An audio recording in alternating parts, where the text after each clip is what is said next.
کوکی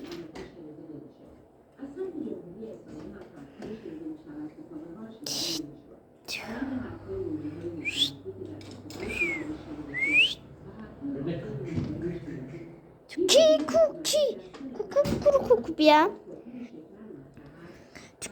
کوکی چرا نمیخونی؟ فدات بشم این لحظه دلم خواست بخورمت. خب کجا بودیم؟ ماما اونا ننویس.